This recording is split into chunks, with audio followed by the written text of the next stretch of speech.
Pada hari ini kami ingin membahas terkait penyimpangan pada kehumasan, yaitu pencemaran nama baik kompetitor. Biasanya hal ini dilakukan untuk menjatuhkan pesaing lain agar bisnis sendiri terlihat lebih unggul. Sayangnya, strategi yang tidak etis ini menimbulkan lebih banyak kerugian daripada kelebihan. Pencemaran nama baik kompetitor adalah tindakan menyerang reputasi pesaing dengan cara-cara yang tidak jujur, seperti membuat fitnah, menyebarkan rumor, dan melakukan black campaign. Nah, tujuannya itu biasanya untuk menjatuhkan pesaing supaya bisnis sendiri terlihat lebih unggul. Namun dalam etika kehumasan, tindakan ini jelas dilarang dan juga bertentangan dengan prinsip-prinsip kejujuran, keadilan, dan juga sportivitas. Persaingan dalam bisnis dan komunikasi seharusnya berlangsung secara sehat. Persaingan sehat mendorong dalam inovasi, meningkatkan kualitas layanan, dan memberikan manfaat kepada masyarakat luas. Nah, benar banget. Sebaliknya, jika kompetisi dilakukan secara kotor seperti pencemaran nama baik, hal itu justru akan mempengaruhi seluruh industri dan juga seluruh ekosistem bisnis. Ingat, bisnis itu adu kualitas, bukan adu fitnah. Hai guys, jadi hari ini kita mau nge-review brand yang lagi viral banget dan emang bener-bener worth it buat dibeli. Nah, ini dia nih guys brandnya. Ini adalah hand cream yang paling bikin cerah, tone up, terus dia bisa melembabkan dan wanginya nggak abal-abal guys, nggak kayak brand sebelah. Coba ya, kita coba.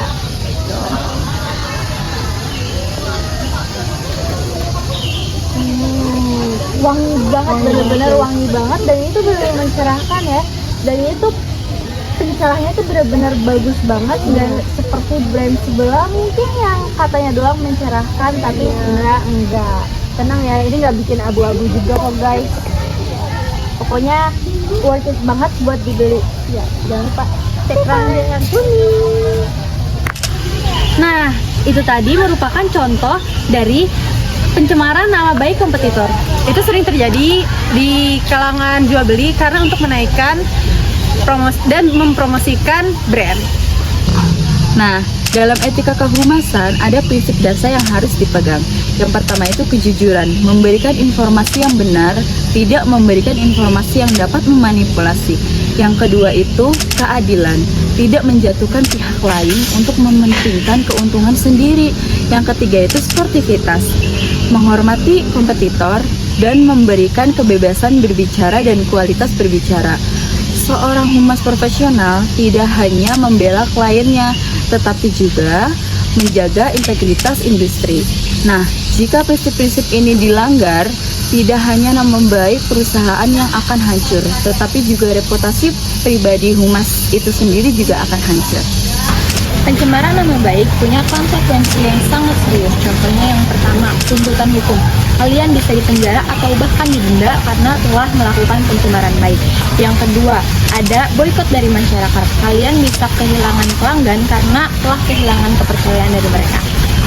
Selanjutnya adalah blacklist dari asosiasi industri.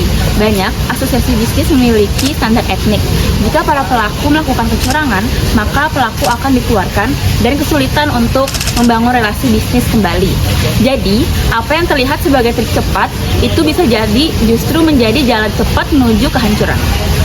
Kalau tadi kita udah bahas tentang bahayanya pencemaran nama baik kompetitor, sekarang kita bahas juga sisi positifnya nih. Gimana sih caranya bersaing yang sehat, elegan, dan tetap profesional antar sesama pelaku bisnis atau brand? Yang pertama, kita harus fokus ke keunggulan sendiri. Daripada sibuk nyari celah pesaing, lebih baik kita tonjolkan kelebihan brand kita. Misalnya, kualitas produk, pelayanan cepat, atau kemasan yang unik. Kompetitor boleh banyak, tapi keunikan kita yang bikin orang loyal. Yang kedua, bangun reputasi lewat testimoni asli. Kumpulin testimoni real dari konsumen, bukan bikin akun palsu buat menjatuhkan brand lain.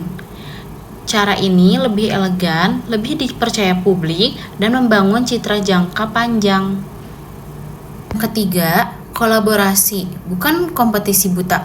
Kamu bisa banget loh collab sama kompetitor untuk campaign bareng atau event gabungan. Misalnya, 2 UMKM lokal bareng-bareng ngadain bazar. Hasilnya sama-sama untung kan, dan publik bisa makin respect. Yang keempat, etika dalam komunikasi. Jangan pernah ya menjatuhkan brand lain dalam promosi kita, baik secara langsung maupun terselubung. Lebih baik pakai kalimat yang positif, kayak kami hadir dengan kualitas terbaik untuk menemani hari Anda, daripada brand sebelah mahal tapi kualitasnya biasa aja. Jangan ya, itu toxic marketing. Yang kelima, hargai perbedaan strategi. Karena setiap brand itu punya cara masing-masing untuk menarik pasar. Gak perlu deh ikut-ikutan atau mencibir. Kesimpulannya, pencemaran nama baik kompetitor adalah bentuk penyimpangan etika yang melanggar tidak secara hanya hukum, tapi juga secara sosial dan moral. Dalam dunia kehumasan, menjaga integritas jauh lebih penting daripada memenangkan persaingan dengan cara-cara tidak jujur. Karena ingat, main lebih bersih daripada dihargai daripada main kotor karena menang. Sekian dari kami. Wassalamualaikum warahmatullahi wabarakatuh. Dadah.